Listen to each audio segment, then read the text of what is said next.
There's a lot of signs that have been coming out that CD Projekt Red will ruin The Witcher 4.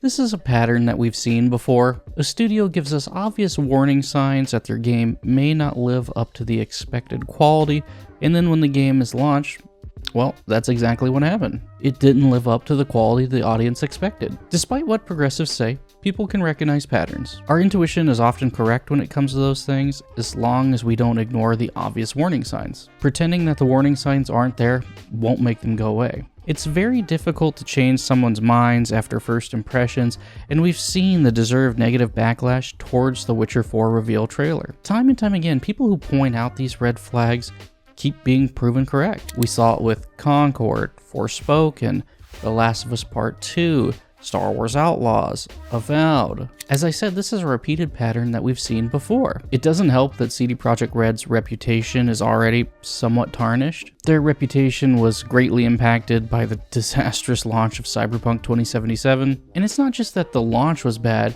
but it was their willingness to lie about it the entire time. That of course left a bad taste in everyone's mouths. To their credit, they've done great things with updating the game since then, and I want to be fair and give credit where credit's due.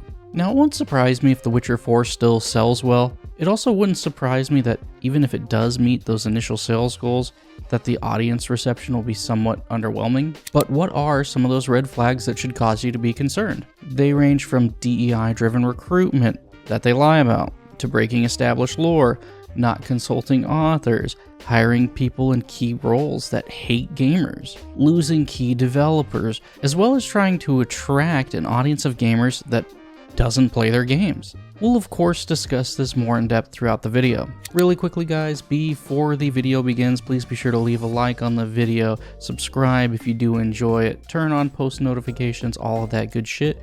It really does help the channel grow a ton. Comment down below letting me know what you think of the video or what else that you want to see from me in the future. Consider checking out my locals if you wish to support me further. But let's go ahead and jump right into the video. So CD Projekt Red does have a modern agenda influenced by DEI recruitment. Now this is bad enough, but it's interesting because their CEO has lied about having DEI recruitment publicly. But the reality of it is he is getting cooked. He is getting cooked. And if you're going to respond, you better be able to respond. And it ain't looking like he's going to be able to respond to all of this. You straight up said DEI recruitment with a question mark. We hire based on merit and talent alone. Then why the fuck do you have all this DEI bullshit on your website? These are fair questions that people can ask. Now, of course, I don't think any of us believe the CEO is so ignorant of what happens in his company that he doesn't know what's listed on his own website. So, of course, the only conclusion that we're left with is that he lied. Not the first CEO to do it, certainly not the last. But why lie? Well, because DEI is extremely unpopular. If DEI was more popular, the CEO would be shouting from the rooftops that they recruit based off the skin color of their employees, or their sexuality, or their gender confusion. But it's not popular, so he lied. Transparency for what I've been told. And then you have Madam Savvy says, hey, I think it's really cool you're willing to engage in a dialogue.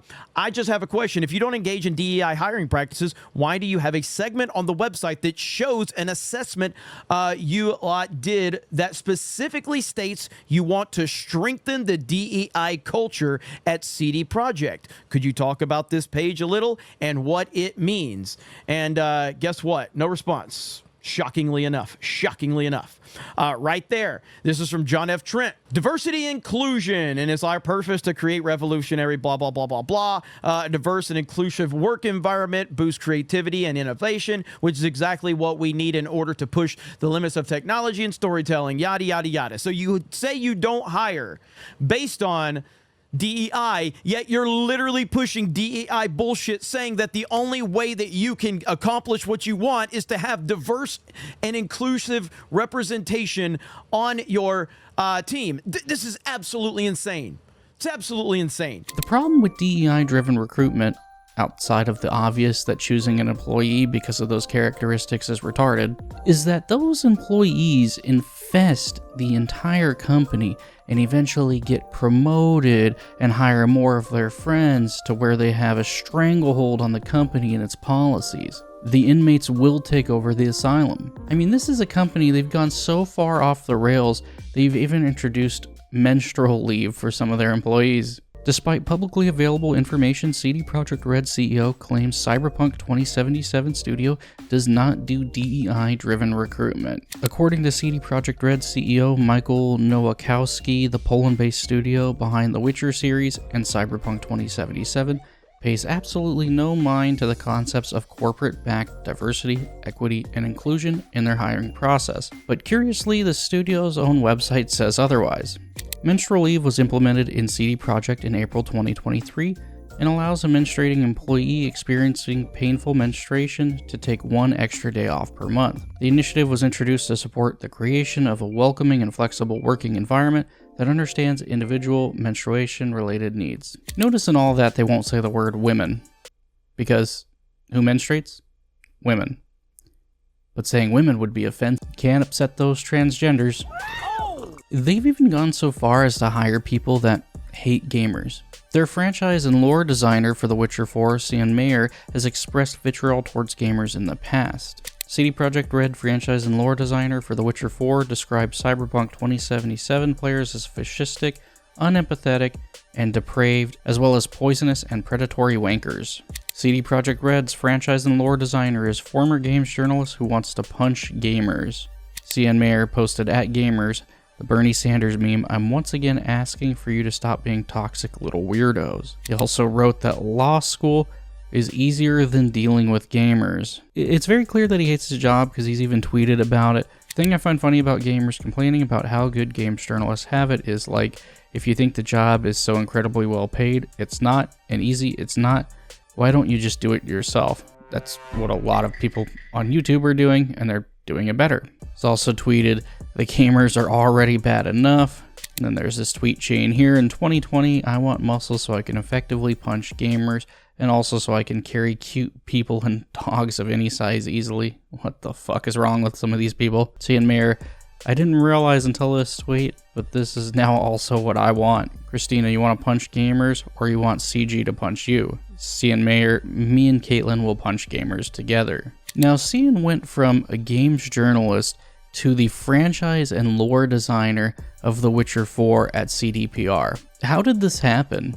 Games journalists are the lowest of the low, and it doesn't seem like he had any gaming experience, at least from what we know about him. That's quite a career leap to take. This isn't a nobody.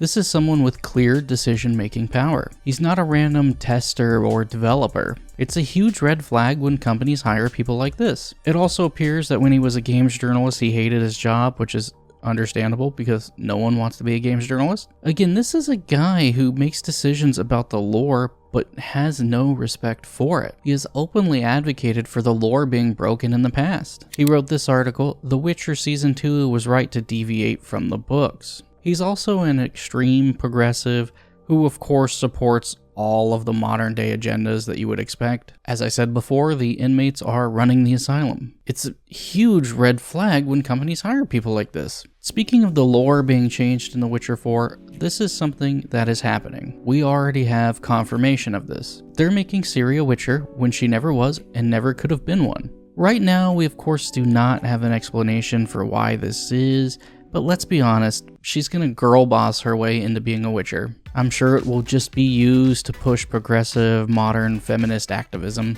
CD Projekt Red's Witcher 4 trailer decried for seemingly turning Ciri into a Witcher and abandoning the lore of the novels. Women cannot drink Witcher potions because females cannot survive the Trial of the Grasses. Barely any males can. Ciri was briefly trained in combat by the Witchers at Kaer Morhen, but mostly because they had no idea how else to raise a child. It's clear that they mainly wanted to replace Geralt with Ciri, and I don't have any problem with Geralt's story ending because that's the direction it was headed, but that doesn't mean that Ciri should just become him. And to do this, you would actually have to greatly reduce Ciri's power and nerf her to bring her down to the basic bitch Witcher level. Again, this is to push progressive activism. Replace the strong man with a woman who can do anything the man can. Ciri could have even been better, but instead they nerfed her to better suit their agenda. Again, we don't know all of the details of how everything is happening, but Ciri does not feel like a main Witcher protagonist. Her role in the previous game seemed perfectly fine to me. It's also been verified that Cdpr did not reach out to the original author in regards to Ciri's role in The Witcher 4. Cdpr admits original author, I'm not going to try to say his name, was not consulted on Ciri's Witcher role in Witcher 4. CD Projekt Red has admitted it didn't consult the Witcher series author regarding their decision to make Ciri a Witcher and turn her into the primary protagonist of The Witcher 4. The Witcher 4 game director Sebastian Kalemba and narrative director Philip Weber made it abundantly clear that the direction they're taking with Ciri's character is not only controversial, but also seemingly unsupported by the original author of the Witcher saga. When asked directly about Sapkowski's involvement in The Witcher 4, Kalemba admitted that the man who created Geralt of Rivia and Ciri had no involvement in the project whatsoever. Actually, he's hands-off, Kalemba said, but you know, he's not involved in the form of a consultant or whatever. We have a great relationship with him, so we meet with him from time to time to discuss things. If you actually respected the lore, you may want to be heavily involved with the person who fucking created it. To be fair to CD Projekt Red though, their responses to the criticism have actually not been that bad. The problem is when you have a history of dishonesty, you lose all potential credibility. The Witcher 4 game director and narrative director respond to trailer backlash and criticism. Kalemba also answered, "Yeah, well said, and on top of that, just remember that we are not only developers, but we are also gamers, right? And you know, we've started with the second protagonist already in the Wild Hunt, so there was already a tease, so we really are all about making sure such calls are very educated calls. And we really believe, as Philip already said, that we also have so much of a great story to tell with Ciri, and she deserves that. So I think the best answer for us, for those people that really are worried right now, is basically to show them, when we are ready, that we really do this well and with care. And I hope we can then convince them with the game itself, because I think actions speak louder than words." The progressive activism is compounded with Ciri's new, uglified appearance. Now, I'm not talking about her looking older because it's clear some time had passed. They gave her feminist face. Never go full feminist. Her face structure has completely changed and is visibly fatter. Her shoulders are broader, and even her attitude and her body language are more masculine. She even walks like a brutish man in the reveal trailer. At least the environments in the trailer still look like the Witcher universe. Modern art and writing is all about replacing men with women, basically. For some reason, progressives love destroying things that are natural or beautiful, and replacing them with things that are unnatural or hideous. The Witcher 4 will also likely be about sexism. Good lord. Of course, this is just the natural progression of ideologues making a female character the lead character. When this news broke, no one was surprised. It's not even really about Ciri. Ciri's just a means to an end, an excuse for CDPR to use an existing character to push a narrative that no one wants. If people wanted to buy games with feminist agendas, then the games that have those agendas would be selling better, but they're not. This is just the reality of the situation. The primary player base is male and will always be male. Trying to appeal to more women will largely just push away the current male player base. Again, it's not only men that enjoy the series, but it's mostly men. Of course, if this game does flop, they'll just blame misogyny. It also seems pretty clear that they'll use Ciri to push an LGBT agenda as well. Games journalists are already pushing this heavily, and it's really normal in modern times to push a female lead to be in a lesbian relationship, both to virtue signal and to push non-traditional relationships and to cater to the gooners. Most of these games are made by gooners. Gooners with DEI agendas, but gooners nonetheless. Having Ciri as the Witcher 4 lead will help the game explore the Witcher's world sexism, says CD Projekt. I mean, I would say the world of The Witcher is a dark one that's really inspired by, of course, dark fantasy folklore, Witcher commented when asked about the game's portrayal of gender politics and sexism, but also medieval to early Renaissance history, and that is a world that was tough. Tough for many different groups, women among them. As an example, in The Witcher, we also deal with a lot of racism when it comes to non-humans. And this is something that we want to keep up with The Witcher 4. I think it is something that has always been really important. The experience of a woman is actively quite a significant theme in The Witcher in a lot of different forms. The women of this world are subjected to a lot of violence, they're heavily sexualized in different ways. There's this kind of deal with the devil that sorceresses have to make where they lose their fertility and so on. Watching the trailer, it seemed to maybe channel this. There's Ciri, a woman trying and failing to save another woman from more of the universe's violence, right? Is that an intentional theme that you were channeling with the trailer? And also, is it something that you're intentionally looking to explore in the game? The experience of a woman in particular through Ciri's eyes in this world. CD Projekt Red on relationships in Witcher 4. CD Projekt Red confirms romance will play a role in The Witcher 4, ensuring a meaningful narrative experience. With Ciri as the protagonist, the developers aim to exceed expectations by focusing on creating compelling and unique romances. The shift in protagonists offers developers freedom to explore non-traditional relationships, setting high expectations for The Witcher 4. It looks like they're trying to attract the modern audience, admitting that it seems like The Witcher 4 is not for fans of the previous Witcher games. The Witcher 4 EP admits CD Projekt Red is aiming for new players and people who do not play our games. In an interview with IGN discussing The Witcher 4, following the release of its announcement trailer at the Game Awards, Matragas said, "We want to aim for the new players." She elaborated, the wider audience and also people that know the franchise but who maybe do not play our games. Again, to be fair, they do say the game will be familiar to fans of the franchise, but they're trying to draw in new players and go for a wider audience. This is particularly alarming when we see the obvious DEI-driven agendas that we see being implemented by the company. The implication is more alarming than the direct quotes. You can't please everyone, and when you try, you often just alienate your most loyal fans. This is more of a personal opinion, but it wouldn't surprise me if the game ends up being oversimplified to cater to games journalists. It'll be an RPG, but with a canon mode that makes all the decisions for you. Again, this is just a suspicion, but I bet I'm right when the full game comes out. Game director Sebastian Kalemba explained, "We create story-driven games. So we want to make sure that people that buy games for story, they'll be able to experience the story in their own way, and they will be simply able to approach it." Due to their insanity, like we said in the beginning of the video, the inmates are running the asylum, CDPR is losing key employees. Some of these employees have gone on to form their own studio, Rebel Wolves, wolves who broke away from the pack. Not only did they leave and open their own studio, they threw shade at CDPR on the way out. Reading their statement online, it appears that they were sick and tired of the things that they were forced to endure, and that they're tired of CDPR's incompetent leadership. Rebel Wolves is a new studio, but our team has years of experience working on some of the most critically acclaimed video games of all times. We co-created titles such as The Witcher 3, Cyberpunk 2077, and many others. We decided to create our own studio and run it on our terms. Chief among them, the team comes first. Always. Happy people make great games. Games players want and deserve. Yes, it's as simple as that. We're industry veterans, but we're hungry for more. We want to create amazing virtual worlds filled to the brim with powerful emotions and unique experiences. Most of all, we want to share our boundless passion for video games. We know what players love because we're players ourselves. We're currently working on our own AAA IP story-driven RPG saga for PCs and next-gen consoles. We're humbled by the interest and we'll share more as soon as we can. Thank you for your patience, it'll be worth it. Then on their website, they talk more about how their mission's to create fun games and to revolutionize the RPG genre.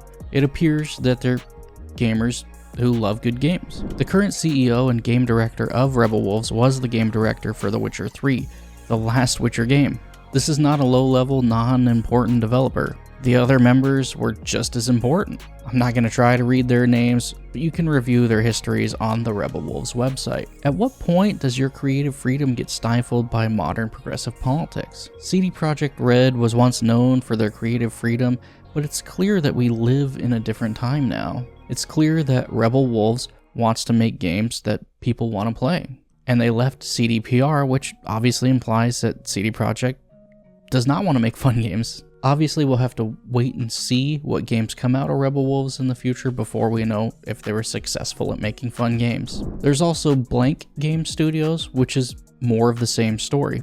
Starting from a clean slate. Again, more former employees leaving and throwing shade on their way out the door. This studio is being headed up by the co-director of The Witcher 3 and the game director of Cyberpunk. Again, I highlight this to show that these key players are not only leaving, but if you read between the lines, you can see that they're dissing Cdpr on the way out the door. It's now a theme for key employees to leave CD Projekt Red and diss them on the way out. Is this CD Projekt Red even CD Projekt Red anymore? It seems to me that they're more CDPR in name only at this point. How many key employees do you have to lose before you're no longer the same company you once were and you're a shell of your former selves? I said this in the intro, but don't ignore red flags when you're presented with them. Just be aware that oftentimes where there's smoke, there's fire. Keep in mind that many of these issues are not necessarily the biggest deals on their own, but when you aggregate them in total,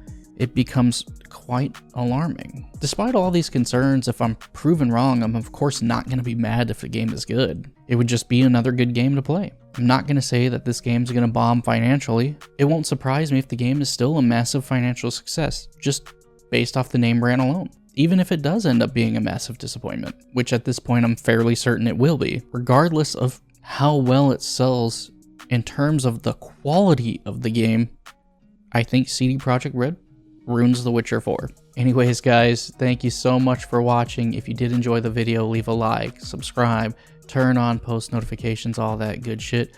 That stuff really does help the channel grow a ton, so please do that if you enjoyed the video. Comment down below letting me know what other types of videos you want to see from me in the future. Check out my locals if you wish to support me further. But as always, guys, this has been your boy Drinker, and I'm out of here. Peace.